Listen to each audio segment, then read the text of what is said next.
Driver है, गाड़ी तो चलाना उसको आती है, मगर उसका हाथ उतना साफ नहीं है जैसा एक प्रो ड्राइवर का हाथ साफ होता है। फ्लक्चुएशन करोगे तो रिजल्ट उतने अच्छे नहीं आएंगे जितने अच्छे आना चाहिए। डेडलिफ्ट, बेंच प्रेस, स्क्वाट, ये सब बात का पार्ट है।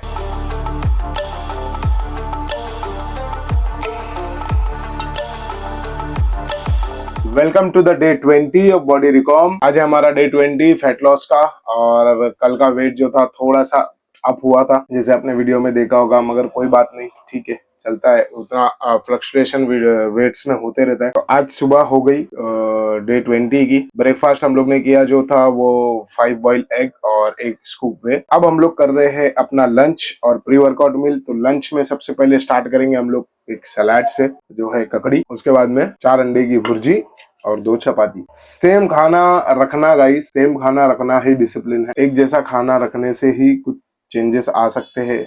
एक डाइट सेट करना उसे ही कहा जाता है। ज्यादा फ्लक्चुएशन करोगे तो रिजल्ट उतने अच्छे नहीं आएंगे जितने अच्छे आना चाहिए। तो एक डाइट पे स्टक रहना ही डिसिप्लिन है, और ये गेम ही इसका है। Fat loss, weight loss, muscle buildings, ये गेम ही इसका है। खाली सिर्फ आपको वेट लॉस करना है, खाली आपको लीन होना है तो वो बात अलग है, लेकिन मेरे को जैसा बॉडी रिकॉर्म करना है, थोड़ा बहुत मसल भी होल्ड करना है और एक अच्छा शेप में आना है, तो उसके लिए डाइट बहुत जरूरी है। और मैं जो डाइट रखा हूँ यही डाइट में कंटिन्यू क्यों कर रहा हूँ, क्योंकि इसी से अच्छे रिजल्ट आ सकते हैं। ज्यादा फैंसी चीजों में ना पड़ते हुए सिंपल सिंपल, जितना सिंपल रखोगे उतना ज्यादा बेटर है। तो इसके लिए मैं सिंपल रखा हूँ, और सिंपल रखने से ही रिजल्ट अच्छा आता है। ये बात मैं नोटिस भी कर रहा हूँ अपने आप में। अभी 113.4 के आसपास में वेट था, 119 से स्टार्ट किया था, आज है डे 20। तो मतलब 20 डेज में 6-6.5 किलो के आसपास में लॉस कर दिया था। अभी 10 डेज और जाएंगे तो एक्यूरेट पता चलेगा कि पर मंथ हम लोग ने कितना लॉस कर दिया। तो 20 डे के हिसाब से रिजल्ट कुछ खास बुरे नहीं है। बॉडी में शेप आना चालू हो गया है, कटिंग्स थोड़ी थोड़ी दिखना चालू हो गई है। स्ट्रेंथ मेरी अच्छी हुई है, स्ट्रेंथ बढ़ी है। स्ट्रेंथ बढ़ने का कारण मेरा डाइट तो है ही है, साथ में मैं सप्लीमेंट वगैरह भी यूज कर रहा हूँ। एक हेल्दी लाइफस्टाइल जीने की कोशिश कर रहा हूँ कुछ दिनों से। तो स्ट्रेंथ में भी मेरे इंक्रीज हुआ है, स्ट्रेंथ भी मेरी बढ़ी है। बेंच प्रेसेस जो है अभी मैं 100 इजीली मार ले रहा हूँ, और 110 भी सपोर्ट के साथ मार ले रहा हूँ, लेकिन 100 इजीली मार ले रहा हूँ। और जो स्क्वाट्स है वो भी मैं 90 to 100 इजीली मार ले रहा हूँ। और लेग प्रेसेस में 160 170 मार ले रहा हूँ। और शोल्डर प्रेसेस में 30 के डंबल से मार ले रहा हूँ, मतलब 60 kg मार ले रहा हूँ। तो इससे साफ जाहिर हो रहा है कि मेरी स्ट्रेंथ में इजाफा हुआ है, मेरी स्ट्रेंथ कहीं ना कहीं बढ़ी है। तो स्ट्रेंथ बढ़ाना ही हमारा मेन पर्पस रहना चाहिए। जब हम लोग नए नए जिम जाते हैं तो हमको फैंसी एक्सरसाइजेस पे ध्यान नहीं दे रहा है, हमको कंपाउंड मूवमेंट पे ध्यान देना है। कंपाउंड मूवमेंट क्या होती है? वो होती है deadlift, bench press, squat, dumbbell presses. ये 4 चीजें जो होती है वो कंपाउंड मूवमेंट होती है। कंपाउंड मूवमेंट आपको स्ट्रेंथ देती है,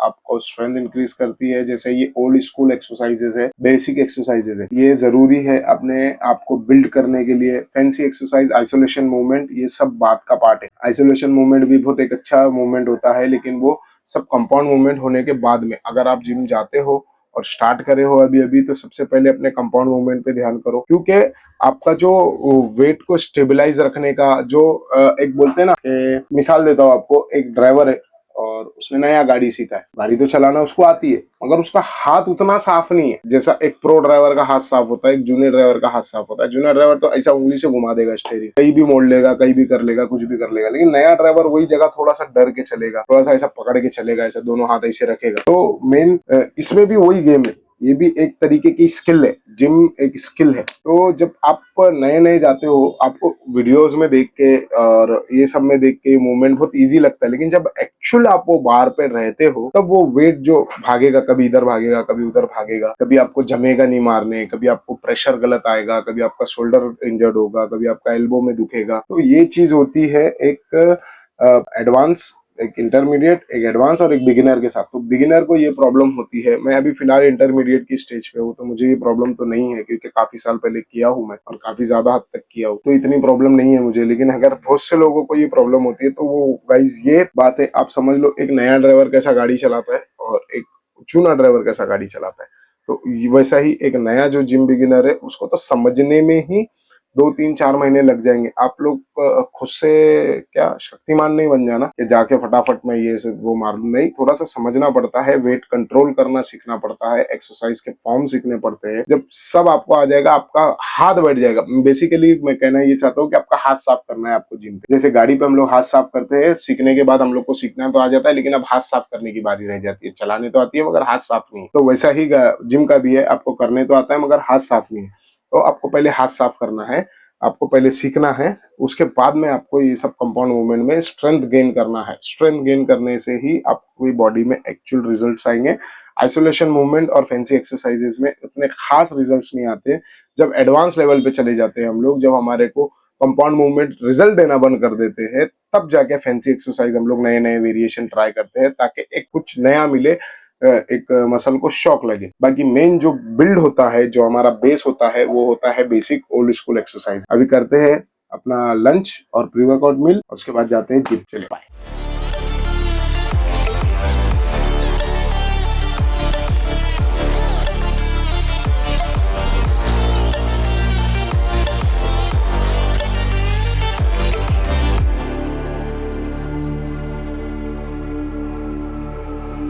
Stranded in the open, dried out tears of sorrow, lacking all emotion, staring down। Guys, workout हो गया है हमारा, और पोस्ट वर्कआउट मील भी ले ली हम लोग ने। 5 to 6 एग वाइट्स लिए थे आज, 5 एग वाइट्स लिए थे। और अब थोड़ी सी आज क्रेविंग हो रही थी, थोड़ी सी भूख लग रही थी, बिकॉज आज लेग डे था और हम लोग ने बहुत हैवी मारा। तो उसके लिए ले रहा हूँ मैं क्रेविंग्स के लिए फ्रूट, और साथ में पपाया। फ्रूट्स में ले रहा हूँ वाटरमेलन और पपाया। तो आप लोग भी ये कर सकते हो अगर आपको ज्यादा क्रेविंग हो, ज्यादा भूख लगे। अभी फिलहाल मेरी थोड़ी सी ज्यादा लग रही थी मेरे को। क्या हो गया था, लेग्स एक तो हैवी मारा हूँ, फिर लेग्स एक बड़ा मसल है, ऐसे ही है, उसमें कैलोरीज बहुत बर्न होती है। तो मैं ज्यादा भूख फील कर रहा था, मतलब एपिटाइट बहुत ज्यादा मेरी बढ़ गई थी। तो एग लेने से वो शांत नहीं हो पा रहा था। और पोस्ट वर्कआउट में मैंने प्रोटीन भी लिया था, तो भी कुछ फर्क नहीं पड़ रहा था। मतलब भूख लग रही थी मेरे को इन द सेंस। तो मैं बोला फ्रूट लिया जाए। तो वाटरमेलन है 2 स्लाइस, और 2 स्लाइस पपाया है। ये दोनों खाएंगे।